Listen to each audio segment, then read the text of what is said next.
Olá, bem-vindos e bem-vindas ao Relações Internacionais em Minutos, o lugar certo para a gente entender os temas globais mais quentes, sabe? De um jeito simples, fácil e direto ao ponto. Antes da gente começar a nossa análise de hoje, aquele pedido rápido. Se curtir o conteúdo, poxa, deixa o like, compartilha com quem também se interessa pelo assunto e, claro, deixa seu comentário. A participação de quem nos acompanha é fundamental. Hoje, o nosso papo é sobre um peso pesado do pensamento em relações internacionais, o tal do liberalismo. Aham. Aquela ideia, né, de um mundo conectado pela diplomacia, pelo comércio, por organizações internacionais, tudo caminhando para mais cooperação, menos conflito. Soava bem. Soava muito bem. Pois é, mas aí a gente liga o jornal, abre a internet e o que a gente vê? Guerra pipocando para todo lado, tensão comercial, as próprias instituições internacionais meio patinando, né? Regimes autoritários ganhando espaço. Sim, o cenário é complexo. E aí fica a pergunta, que não quer calar. Essa visão liberal, ela ainda serve para alguma coisa? Essa lente ainda ajuda a gente a decifrar esse caos todo? Ou virou, sei lá, peça de museu? Ok, vamos tentar desvendar isso juntos. Para começar, vamos alinhar os ponteiros aqui. O que é exatamente esse tal de liberalismo quando a gente fala de política internacional? Olha, de forma bem direta, é uma corrente teórica que aposta, e aposta alto, na cooperação entre os países. Uma visão mais otimista, então. Pode-se dizer que sim. É quase uma visão otimista que faz um contraponto forte com outras teorias que enxergam o mundo mais como um campo de batalha constante por poder, sabe? O liberalismo vem e diz, olha, calma aí, cooperar não só é possível, como é desejável e, acreditem, pode ser até racional para os próprios estados. Interessante essa ideia de ser racional. Exato. E o fascinante aqui é que essa aposta na cooperação não é só um desejo vago, tipo, ai, seria bom se todo mundo fosse amigo. Não. Ela se sustenta em alguns pilares que foram sendo, assim, construídos por pensadores importantes ao longo do tempo. Basicamente, o argumento central é que certos elementos no sistema internacional, quando presentes e fortes, criam um ambiente mais, digamos, propício à paz. E quais seriam esses pilares? Bom, o primeiro pilar, e talvez o mais famoso, é a interdependência econômica. Ah, o comércio? Isso. A lógica é, quanto mais os países fazem negócios entre si, compram e vendem uns para os outros, mais as economias ficam, tipo, emaranhadas, conectadas. E aí o custo de um eventual conflito, ele dispara. A guerra literalmente sai caro demais para o bolso de todo mundo envolvido. Faz sentido, né? Se a minha indústria depende das peças que vêm do país vizinho, ou se o meu agronegócio exporta horrores para lá, começar uma briga parece um péssimo negócio. Meio que um tiro no pé. Exatamente. É um desincentivo econômico poderoso. Mas será que só o dinheiro no bolso segura mesmo a vontade de brigar? Às vezes parece que não, né? É uma ótima pergunta. E a teoria liberal não para por aí. Ela reconhece que só isso não basta. Por isso, o segundo pilar fundamental são as instituições internacionais fortes. Tipo a ONU, a OMC? Exatamente. Pense na ONU, na Organização Mundial do Comércio, em tribunais internacionais, acordos de controle de armas. A ideia aqui é que essas organizações criam regras do jogo, sabe? Normas que são aceitas por muitos países. Elas também oferecem espaços para negociar, para conversar antes que a coisa esquente de verdade. E até mecanismos para resolver disputas de forma mais pacífica, mais previsível. No fundo, ajudam a diminuir a desconfiança mútua. Entendi. Funcionam como uma espécie de rede de segurança e de diálogo, né? Para evitar que os mal-entendidos ou as disputas menores virem uma bola de neve. Isso, uma estrutura para gerenciar a convivência. E qual seria o terceiro elemento dessa equação liberal? Bom, o terceiro pilar foca na política interna dos países, na natureza dos regimes políticos. A questão da democracia. Exato.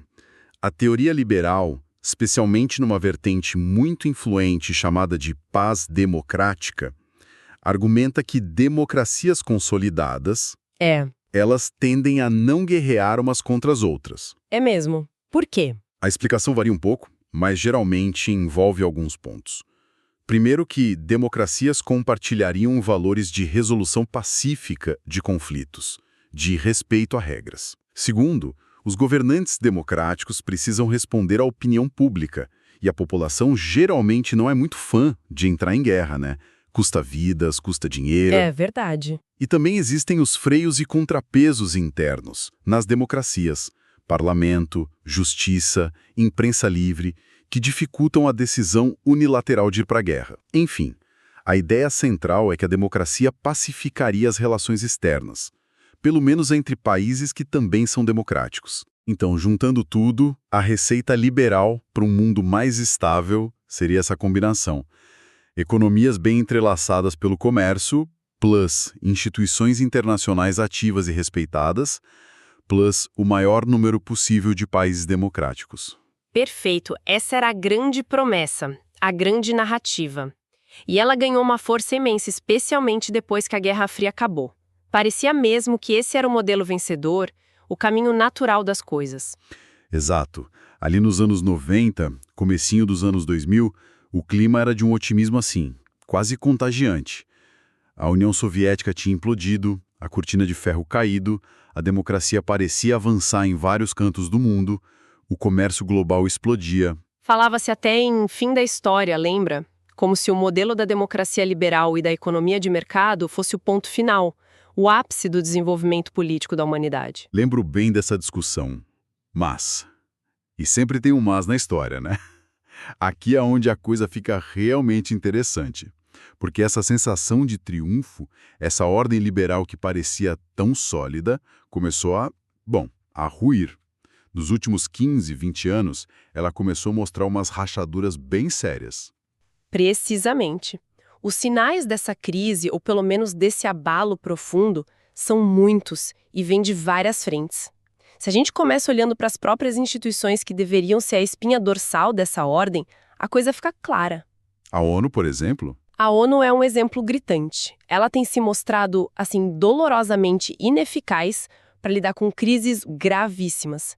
A gente viu isso na Síria, com uma guerra civil que se arrastou por anos, deixou centenas de milhares de mortos, milhões de refugiados e o Conselho de Segurança paralisado. Vetos e mais vetos. Exatamente.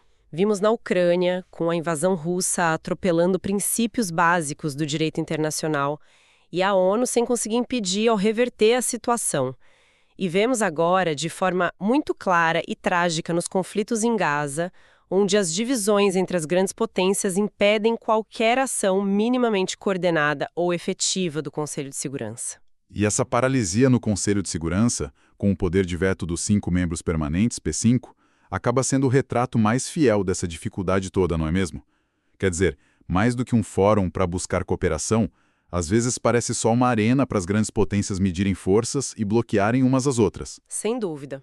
O veto muitas vezes reflete mais pura rivalidade geopolítica e não um esforço genuíno pela paz e segurança coletivas, como era a ideia original. Mas olha, não é só a ONU que está em crise. A OMC também, né? A Organização Mundial do Comércio. Sim, a OMC, que deveria ser a grande guardiã e reguladora do comércio global, perdeu muito do seu fôlego, do seu protagonismo.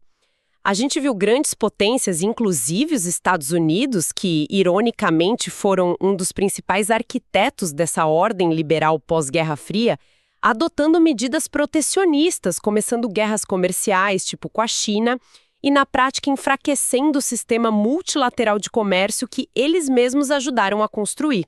É uma contradição e tanto. Uma contradição enorme. E a crise não para por aí. Mesmo em áreas onde a cooperação parecia uma questão de sobrevivência mútua, óbvia, como a questão climática. Ah, sim, o clima. Pois é, o avanço é lento, é cheio de obstáculos, os países assinam acordos, como o Acordo de Paris, definem metas até ambiciosas no papel, mas na hora de implementar de verdade, de fazer as mudanças necessárias, aí os interesses nacionais de curto prazo, as dificuldades econômicas internas, a desconfiança sobre o que os outros vão fazer, tudo isso trava o processo. E isso tudo levanta uma questão importante, talvez um ponto cego do liberalismo mais otimista. Qual seria? Muitas vezes, o discurso liberal, focado nos ganhos mútuos da cooperação, na racionalidade compartilhada, ele meio que passa ao largo, minimiza uma realidade um tanto inconveniente. O poder, no sistema internacional, é distribuído de forma brutalmente desigual. E o que isso significa na prática?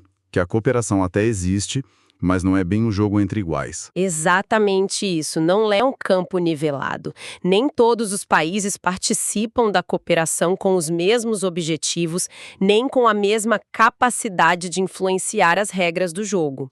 Os benefícios dessa cooperação, eles também não são distribuídos igualmente.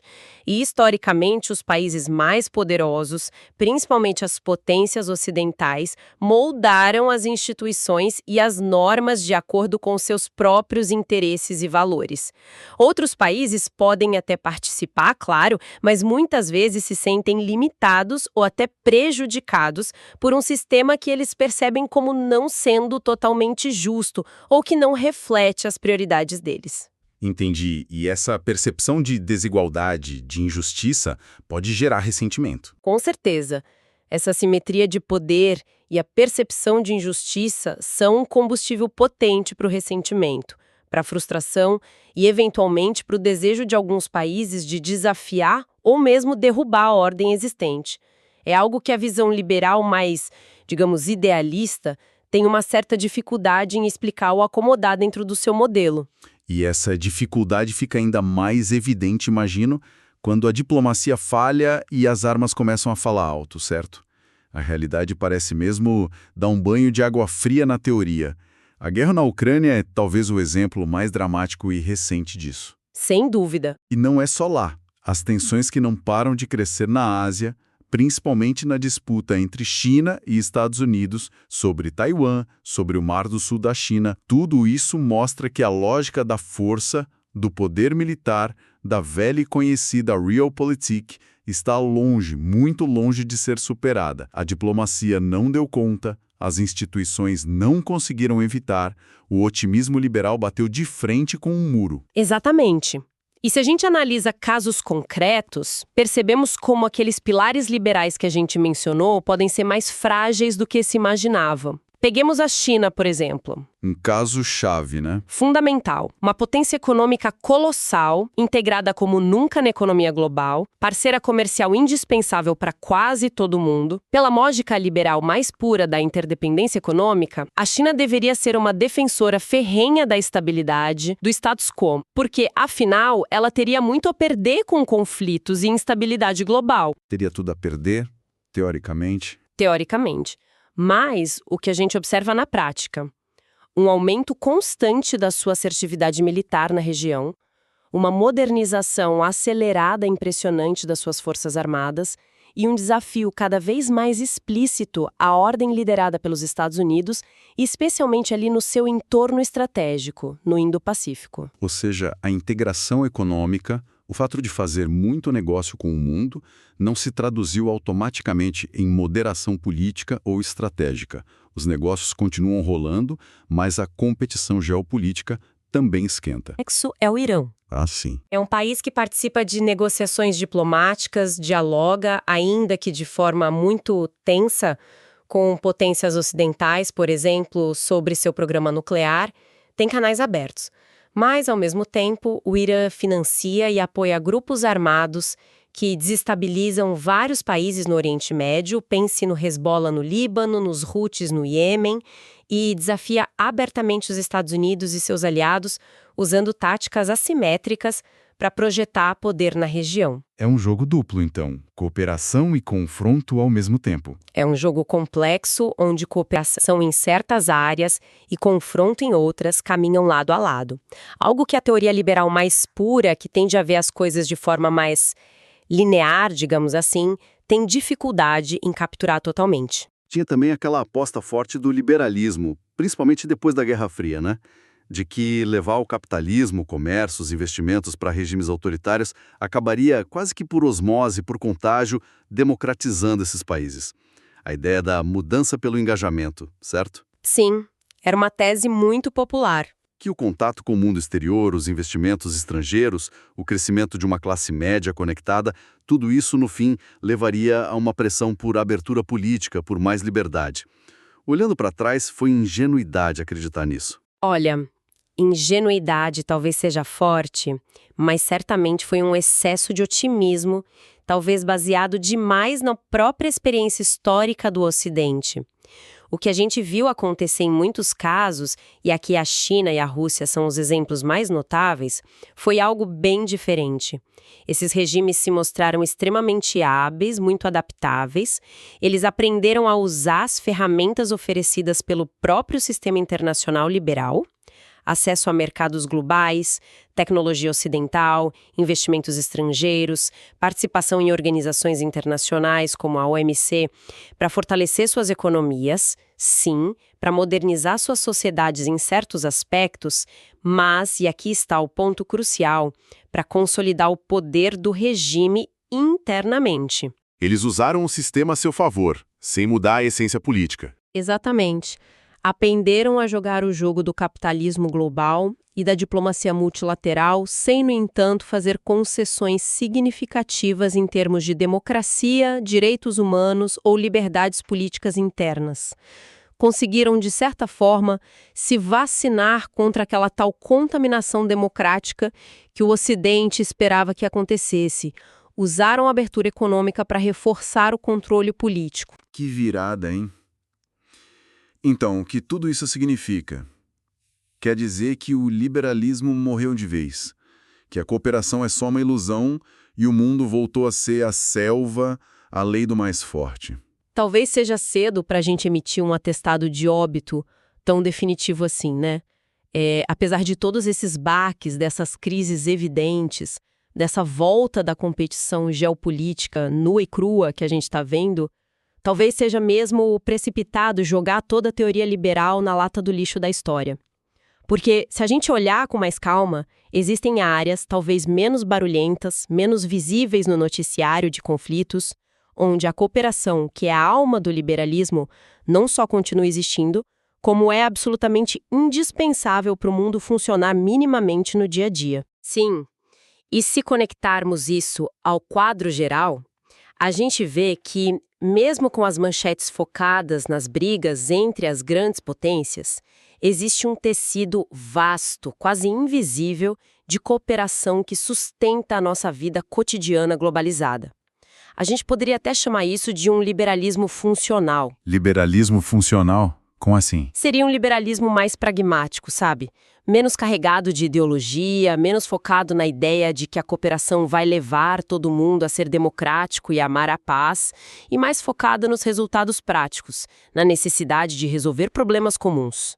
Pense em coisas super básicas, mas essenciais, como os aviões circulam pelo mundo com segurança. Por causa de regras internacionais, imagino. Torres de controle, rotas aéreas... Exatamente. Através de regras, padrões técnicos e procedimentos rigorosamente coordenados por agências internacionais como a ICAO, a Organização da Aviação Civil Internacional.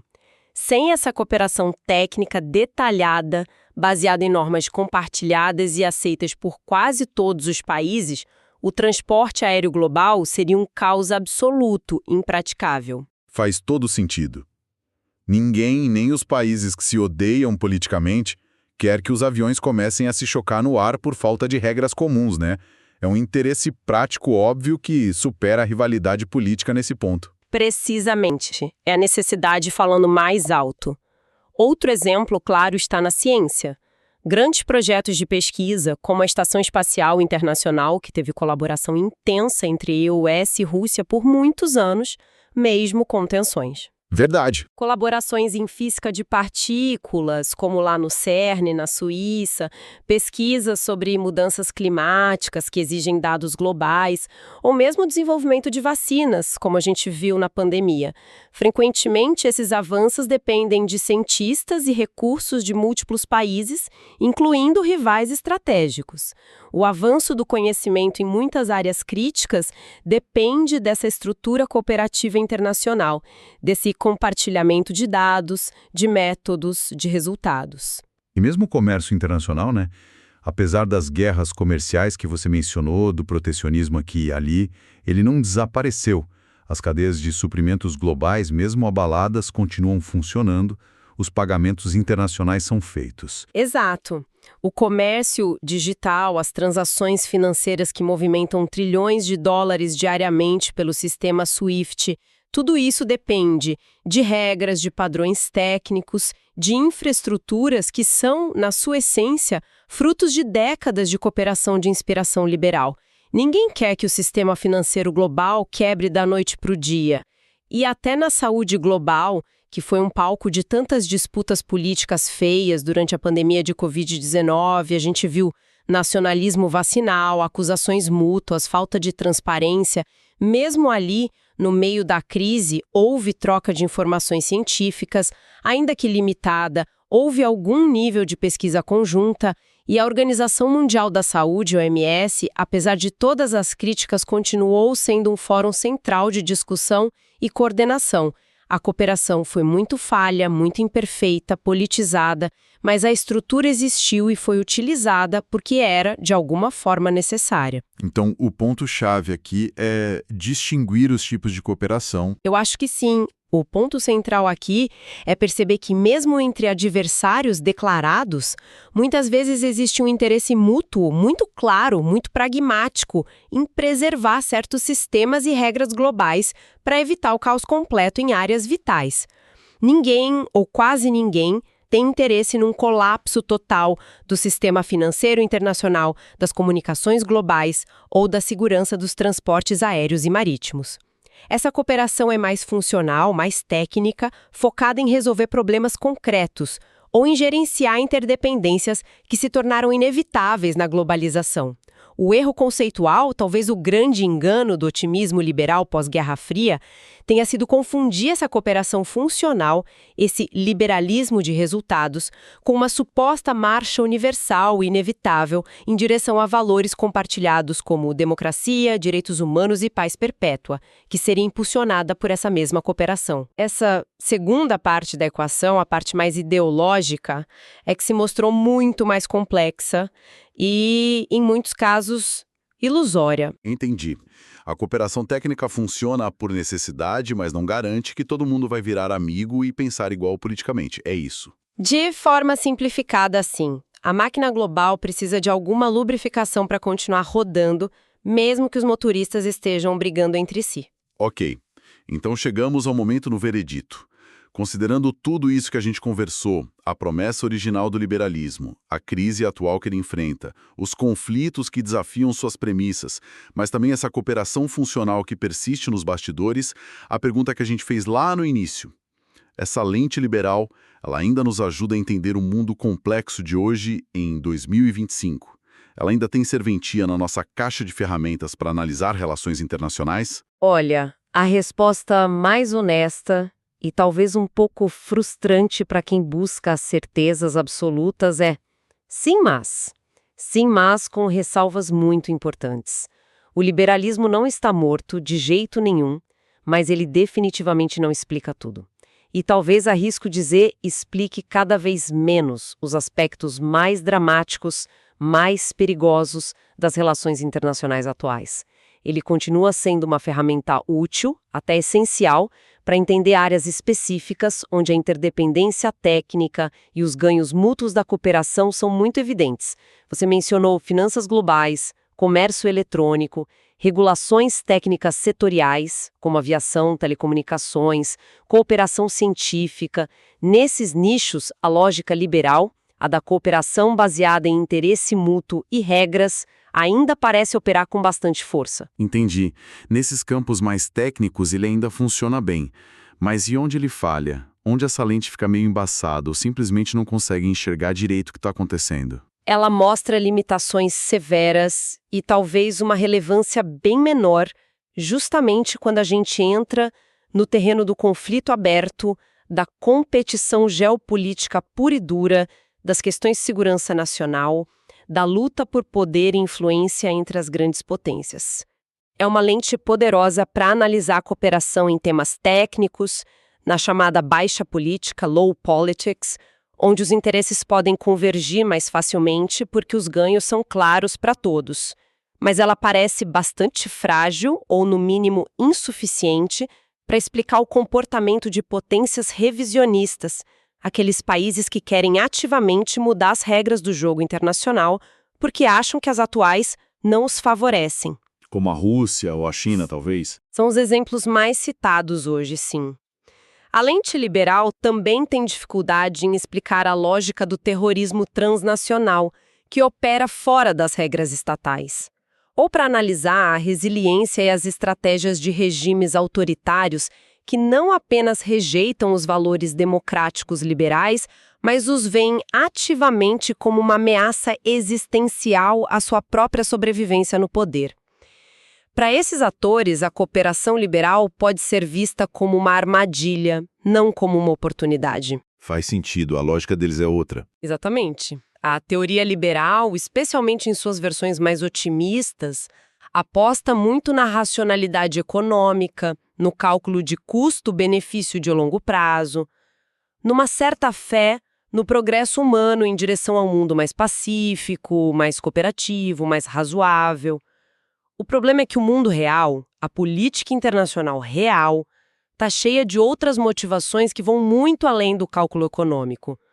Tem o medo, tem a busca por honra e status, tem o peso da ideologia, o ressentimento histórico, a busca por segurança a qualquer custo, as percepções de ameaça, sejam elas reais ou imaginadas, as identidades nacionais, que às vezes são exacerbadas. Muitos fatores não racionais, né? Ou pelo menos não racionais nos termos estritamente econômicos que o liberalismo clássico prioriza. Todos esses fatores influenciam as decisões dos estados de maneiras que o cálculo puramente racional e econômico tem dificuldade em capturar sozinho. Para entender a fundo a guerra na Ucrânia ou as tensões crescentes no Estreito de Taiwan, a gente precisa ir além da interdependência econômica e do papel limitado das instituições. A gente precisa entender a dinâmica do poder bruto, da história, das percepções, das identidades. Então, resumindo um pouco a nossa análise aqui, o liberalismo nos deu sim ferramentas valiosas, a ideia da diplomacia multilateral, as regras do comércio, as organizações internacionais que ajudaram a construir muitas pontes entre as nações ao longo do século XX. Foi importante. Foi fundamental. Mas talvez ele tenha pecado por um excesso de otimismo, né? Acreditando que todo mundo estaria disposto a atravessar essas pontes, a seguir as mesmas regras de trânsito e que todos compartilhariam, no fundo, os mesmos valores de cooperação e democracia. E a realidade mostrou que o buraco é mais embaixo. É uma boa síntese, eu acho. Não podemos, de forma alguma, simplesmente jogar fora essas ferramentas. A cooperação internacional, o multilateralismo, continuam sendo indispensáveis para a gente lidar com problemas que não respeitam fronteiras. Pense em pandemias futuras, na crise climática que só piora, na instabilidade financeira global. Descartar o multilateralismo seria um erro estratégico gigantesco. Um tiro no pé da humanidade. Seria jogar o bebê fora junto com a água do banho. Exatamente. Contudo, a grande lição das últimas décadas talvez seja esta: não podemos ser ingênuos. Precisamos usar essas ferramentas liberais, a diplomacia, as instituições, as regras, com um olhar mais crítico, mais realista, sempre cientes das realidades duras do poder, das divergências profundas de interesses e de valores que existem no mundo e da possibilidade sempre presente de que a competição e o conflito se sobreponham à cooperação quando os interesses vitais estão em jogo. O otimismo precisa ser calibrado com uma dose forte de realismo e uma compreensão mais profunda das múltiplas lógicas que realmente movem os atores internacionais. Um otimismo cauteloso, talvez. Um otimismo cauteloso e informado, eu diria. E isso nos deixa com uma provocação final para quem nos ouve, para pensar em casa. Se esse otimismo liberal mais clássico mostrou seus limites claros, como é que a gente pode adaptar as ferramentas que ele nos legou, a diplomacia, as instituições, as normas internacionais, para que elas sejam mais eficazes, mais úteis, num mundo onde a competição estratégica entre grandes potências, os interesses nacionais definidos em termos de poder e segurança e as visões de mundo conflitantes parecem estar ganhando cada vez mais destaque. Será que é possível um liberalismo mais realista? Ou a gente precisa combinar essas ferramentas com ideias e abordagens de outras teorias para dar conta do recado? Uma pergunta crucial, sem dúvida, para a gente pensar o futuro da ordem, ou seria melhor dizer, da desordem global. E por falar em outras teorias, fiquem ligados.